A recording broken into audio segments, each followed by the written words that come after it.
Thank you, Tracho, very much. I do believe that we asked the most interesting time, discussion time, questions and answers. I thank everybody on the panel, and I hope to engage them in responding to questions. Mike, I start with this, the bank that you would start, Russian bank, starting looking after. I'd strongly recommend to start with VTB. Because VTB would be an essential case for Bulgaria, for Vivacom case, and for a number of deals here. On top of that, you would get an instant response of where the 550 million levels that evaporated, it vanished in the CCB, would come out, which the general, supposed to be, they are now voting him in, has omitted strangely in his indictment. And I also would like to take back to the present day, because Mr. Trykov, sorry, we're friends.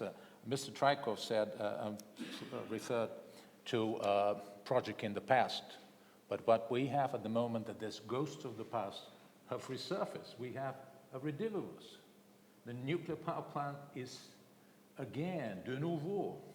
And if it has, now in Parliament, if they have to vote, and they would vote, there's a bill, every single party would vote for it, which is a measure of the progress that we have made in fighting Russian influence today. And if we look at Turk Stream, it's the same. South Stream has gone. Turk Stream is already being constructed. Okay, the floor is yours. Questions.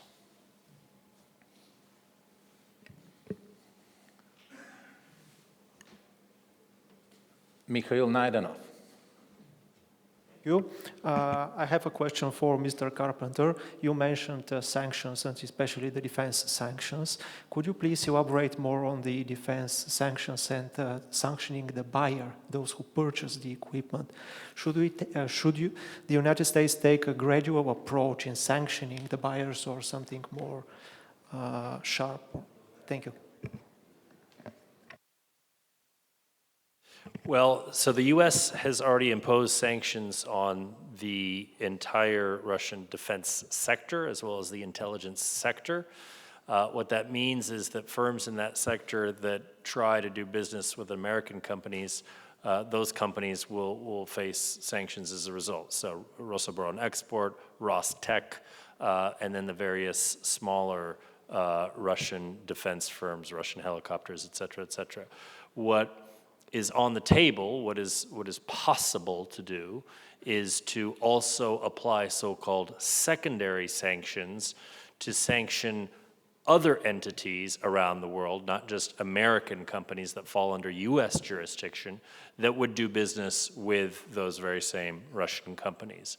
This right now is at the discretion of the U.S. executive branch, of essentially the Treasury Department and the State Department, and is being applied very loosely. So some would suggest that we could tighten that and apply those sorts of restrictions. I myself am not a fan of doing that course of action, because I think it would really jeopardize our relationships with, not so much that I care about the relationship with China, and in that context, we're in the middle of a trade war with China. That's a whole separate conversation. But I don't think it's beneficial for the U.S. to be doing that to partners, major partners like India. Saudi, is a strange case. I don't think we should be doing it there either. So my point is, the financial sector offers a much more and very target-rich set of opportunities for us, and that's where we should focus. Thank you. More questions? I have one for you, very quick one. Is there any difference if the U.S. decides to impose sanctions on Nord Stream? Is Turk Stream in the same league? It's a great question. I think they are both geopolitical projects that Russia is pursuing. For right now, Nord Stream is sort of in the spotlight of the U.S. Congress. I'm told by very reliable sources on Capitol Hill that there is new momentum now as regards to including a very niche targeted sanction of the deep sea pipe laying capability, which is a very niche capability that only a few companies in the world possess, to be able to, at a minimum, delay the project until such time, ideally, as the EU would finally enforce its anti-monopoly rules with regards to Nord Stream 2. That would be the goal from the US perspective, to buy some time, essentially. What does that mean for TurkStream? Well, you can argue that TurkStream is a very similar geopolitical project to Nord Stream, and so the same rationale would apply.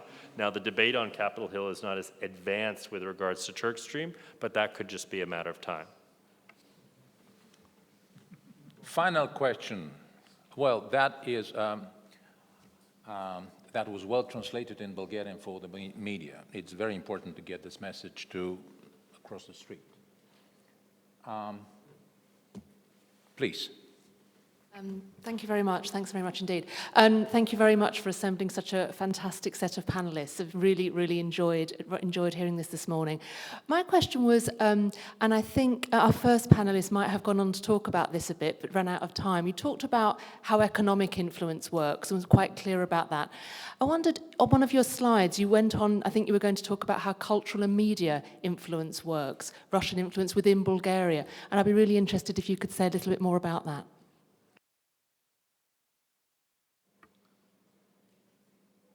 Monsieur Stefanov. Thanks a lot. I think we could spend quite a lot of time on that.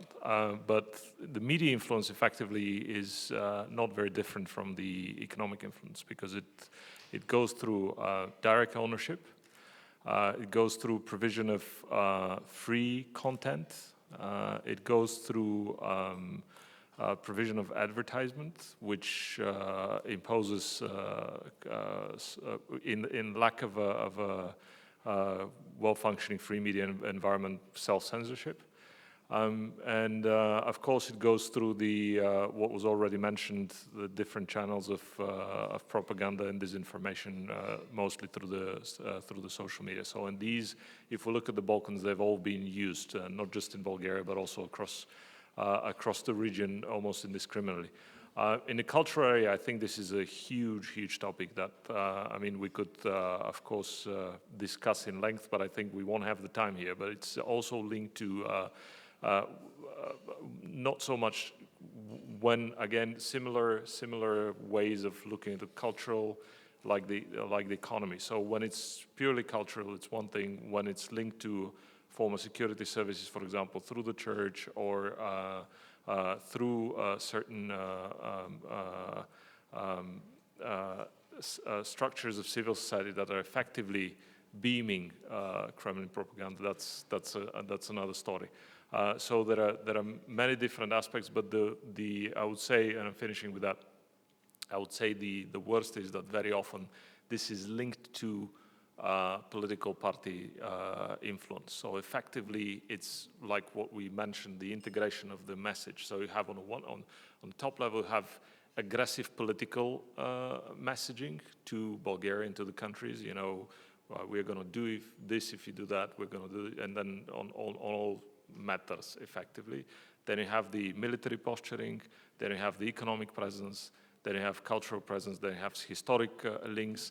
And this is all wrapped up in a narrative that is beamed both from the public and the private sector. So I think this is, I mean, the importance is this confluence of all these factors. And again, we need to underscore this is not to say that all cultural or economic exchange is that, but this is to say that the mechanisms in Russia are such of an authoritarian state, just like in China, that you can never discern which is which, and that's plausible deniability, and that is also exploited in the hybrid warfare. Thank you.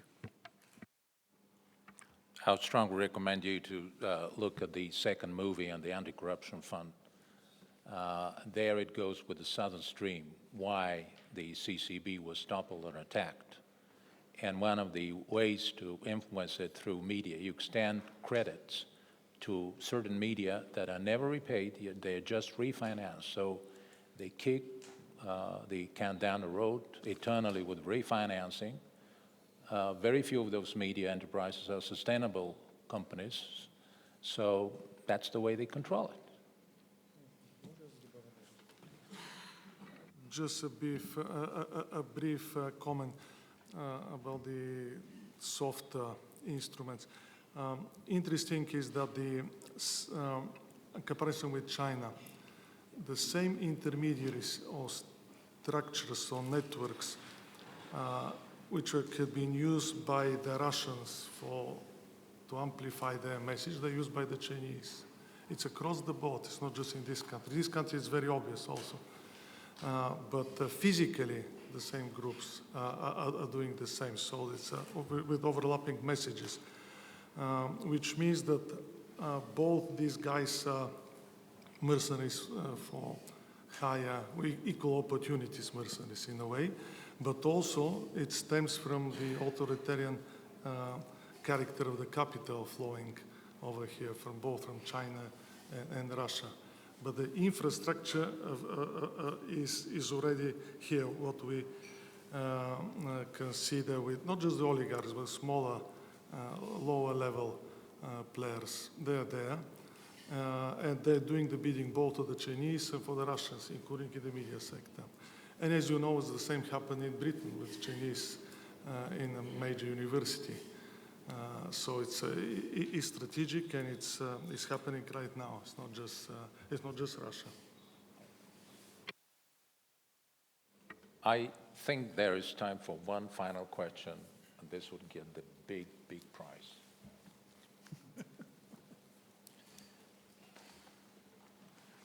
The other Stiftung. This probably would be to Mr. Carpenter. On the domestic level, we have in Russia, we have witnessed that President Putin has, in a paradoxical way, profited from sanctions, as it kind of heightened this feeling of being under siege and gathering political support for him through sanctions. And I was wondering, like, besides carrying the proverbial big stick, what also could be the carrot? What could be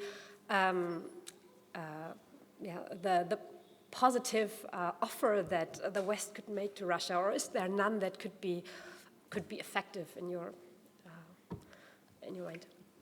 Well, you know, the latest public opinion polling analyses show that whatever benefit Putin may have derived in terms of galvanizing national consciousness in opposition to the West following the imposition of sanctions has now gone in the negative direction. So whatever short-term benefit was to be had has now evaporated. In terms of the larger question, though, of what positive inducements can be put on the table in addition, well, when it comes to Russian interference in, say, U.S. democratic institutions, you know, I think putting an end to it or withdrawing Russian troops from Ukraine, you know, I don't think we need to be, you know, putting a cherry on top of the cake in order to induce that to happen. That said, what I will say is that I think there are any number of influential people within Russia, and of course Putin rules now with almost untrammeled authority and control, but there are those who would like to go back to the period in time just 5, 6, 7 years ago, where Russia still thought that it could modernize and develop with Western support. I mean, don't forget, in the first phase, that was certainly true of Putin's tenure. But even into the second phase, even when he was already attacking sort of the near abroad, there was still a notion, you know, and I'm not inside Putin's head, so I don't know, but certainly there were some advisors around him, including Kudrin and others, who very much staked their future on cooperation with the West. So, for example, in 2012, which is sort of, it's the beginning of the end of the reset period between the US and Russia in terms of relations. You had, at that point, 96% of Russia's foreign direct investment stock came from the EU 28, the US, Canada, and Japan, so the Western world sort of writ large. And 2/3 of Russian trade was also oriented to that bloc. Not to mention the fact that the biggest Russian revenue generator, piped gas, was almost entirely geared towards Western European customers. So for that sort of cadre of people at the top, it was logical that the West would be the engine of Russia's modernization. Now, at a certain point, Mr. Putin decided that wasn't going to be the case. He was going to attack the West, and he was going to create a sort of an autarkic system and turn to China. It's not turning out so well. The Trans-Siberian pipeline with China, Beijing ate Russia's lunch in terms of the cost analysis of that pipeline. There is no way Russia can break even, no matter if it has full capacity through that pipeline. So, you know, I think there are some who are beginning to think that, you know, maybe we've burned some bridges. And so that can be put on the table is if we return to a more normal relationship, not necessarily one of flowering cooperation and resets and bilateral presidential commissions, but at least a cessation of Russian hostility, that somehow there will be benefits that accrue financially to Russia. Thank you, and here we come to the finale. Three words. Just remember what Augie started with. It's not about Russia, it's about us. This is critical. We can't change the past. The only thing that we can change is the present day. Our policies, our attitude, our appreciation of what is important and what is not.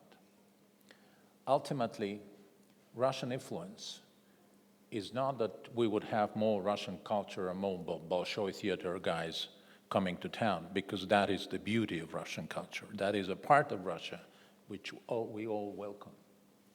It is this segment of Russian influence that deprives us of resources, of ability to grow, and an ability to get rich and sustain our freedom and basic rights. So that aspect of Russian influence is the thing that, if of a mutual concern, and that we should have an open eye for and a solidarity amongst us. With that I end. Appreciation for the panel members, appreciation for those who made it possible, and I would welcome and invite you to the most interesting part where we could continue on with the personal relation. This is the cocktail, mesdames et messieurs. Excellent moderation. Thank you very much.